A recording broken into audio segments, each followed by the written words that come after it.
Hey, what's up, guys? Welcome back to our YouTube channel. Today's video, I'm going to show you how to fix TikTok video download failed.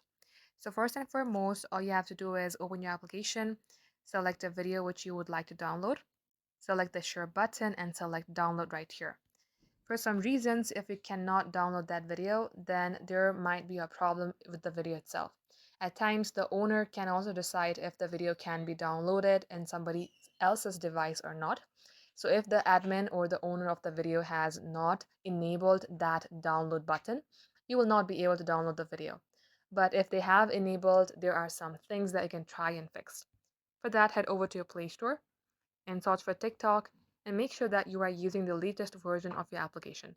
Like mine, if you see update, select update and update your app. Lastly, restart your device. Try the same process again and it will work.